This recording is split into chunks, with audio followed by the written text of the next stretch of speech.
বিসমিল্লাহির রহমান রহিম। Hello everyone, আসসালামু আলাইকুম। আমার ইউটিউবের সকল ভাই ও বোনেরা, আশা করছি আপনারা সবাই অনেক বেশি ভালো আছেন। আলহামদুলিল্লাহ, সৃষ্টিকর্তার অশেষ রহমতে আমিও ভালো আছি। তাই অনেক দিন পরে আজকে চলে আসলাম আবারও একটি ছোট্ট ব্লগ ভিডিও নিয়ে। আমি কিছু কথা আপনাদের সাথে শেয়ার করব। আশা করছি আপনারা আমার এই ব্লগটির সাথেই থাকবেন।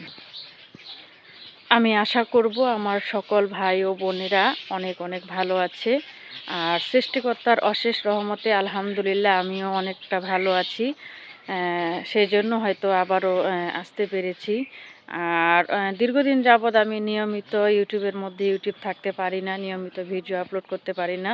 তো সেটার কারণটা আজকে আপনাদের সাথে শেয়ার করার চেষ্টা করব ইনশাআল্লাহ।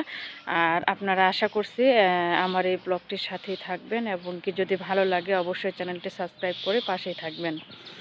আসলে আমি নিয়মিতই কাজ করতে চাই। আমার অনেক ইচ্ছা আছে, অনেক স্বপ্ন আছে, অনেক আশা আছে যে আমিও ইউটিউব অন্যান্য আপুরা যারা, ভাইয়ারা আপুরা যারা নিয়মিত কাজ করছে, আমিও তাদের সাথে তাদের মতো করে আমিও ভালো কিছু করতে চাই, ভালো কিছু করার চেষ্টা করি। কিন্তু আসলে আমার পরিবারের দিক থেকে আমার অনেক বেশি প্রবলেম আছে। সেটা হচ্ছে আমি জয়েন্ট ফ্যামিলিতে থাকি। তো তো তো ৩ পরিবার আমরা একখানে থাকি, একই উঠানের মধ্যে থাকি। তো অনেকগুলো আমরা মনে করেন যে ৩ ফ্যামিলির সদস্য যারা আছে আমরা সবাই একই সাথে থাকি। আর নিজের মতো আর কি আমরা কোনো কিছু করতে পারি না। আর জানেন, আমরা যারা একেবারে খুবই সাধারণ পরিবারে গৃহিণী আছি, আমাদের আমরা যারা খুবই সাধারণ, আমাদের কিন্তু অনেক কিছু করতে আমরা কিন্তু পারি না ইচ্ছা থাকা সত্ত্বেও, তাই না? তো আর বিশেষ করে অনলাইনে কাজ করাটা তো সাধারণ যারা পরিবারের মানুষ আছে তারা তো একেবারেই পছন্দ করে না এটাকে। অনেকে হেয় মনে করে, অনেকে আজে বাজে মন্তব্য করে। আর বাসায় যে আমি ওপেনলি সেইভাবে ভিডিও করব, যদি আমার সেপারেট একটা বাসা হতো, আমার নিজের মতো করে আমি সেখানে করতে পারতাম, তাহলে আর কি আমি আসলেই ভালো কিছু করতে পারতাম। আর বিশেষ করে এইখানে আমার শ্বশুর বাসা, এইখানে থেকে আমি কোনো কিছুই করতে পারছি না। আমার কাছে খুবই বেশি খারাপ লাগে। আমি অনেক দিন থেকেই চেষ্টা করি যে আমিও নিজে কিছু করব, নিজে কিছু করার চেষ্টা করব। কিন্তু আসলে আপনারা সবাই আমার একটু পাশে থাকবেন। আপনারা সবাই একটু আমাকে সহযোগিতা করবেন যে আমি কিভাবে কি করব। অবশ্যই আপনাদের মতামতগুলো আমাকে জানাবেন। আর আমি যেখানে আছি, যেই অবস্থানে আছি সেখান থেকে তো শুরু করেছি।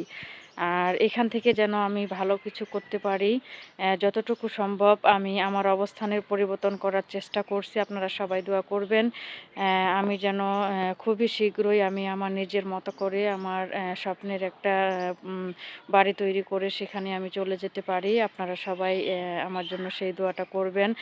প্রতিটা গৃহিণীর কিন্তু ইচ্ছা আর স্বপ্ন যে সে তার মনের মতো করে তার সংসারটাকে সাজাবে। আমারও সেই স্বপ্নটা আছে, আমিও আমার সংসারটাকে আমার মনের মতো করে সাজাবো। তবে পরিস্থিতির কারণে অনেক সময় আমরা কিন্তু অনেকটা পিছিয়ে পড়ি। তবে সৃষ্টিকর্তা যদি সহায় হয়, আর আমাদের এই সময়টাতে অনেক বেশি ধৈর্য রেখে আমাদেরকে সামনের দিকে এগিয়ে যেতে হবে। আপনারা সবাই আমাকে একটু অনুপ্রেরণা দিবেন ইনশাআল্লাহ। আর দীর্ঘদিন যাবৎ আমাদের বাসায় একটা অনেক ধরনের মানে পারিবারিক কিছু প্রবলেম আছে। তো আর আমার শ্বশুর অনেক দিন থেকে অসুস্থ, তো সেই কারণে কিন্তু আরও বেশি করে ভিডিও আপলোড করতে পারিনি। আর এমনিতেই তো শীতের দিন, এখন দিনটাও অনেক ছোট। কিছুদিন আগে বাচ্চাদের পরীক্ষা হলো। তবে সব মিলিয়ে কিন্তু আমি খুবই বাজে একটা পরিস্থিতির সাথে সময়গুলো কাটিয়েছি। আর ইনশাআল্লাহ এখন চেষ্টা করব আমিও নিয়মিত আপনাদের সাথে থাকার, আপনাদেরকে নিয়মিত ভালোবাসা দেব, এবং আমিও নিয়মিত ভিডিও আপলোড করার চেষ্টা করব।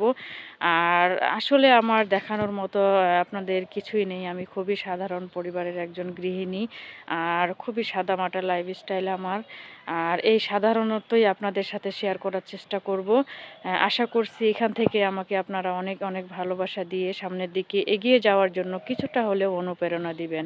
আর সবাই ভালো থাকবেন, সুস্থ থাকবেন, নিরাপদে থাকবেন। আল্লাহ তাআলা আপনাদেরকে সবাইকে ভালো রাখুক, সবার মনোকামনা পূরণ করুক। আজকে আমার এই ছোট্ট ভিডিওটি এখানেই শেষ করলাম। আল্লাহ হাফেজ।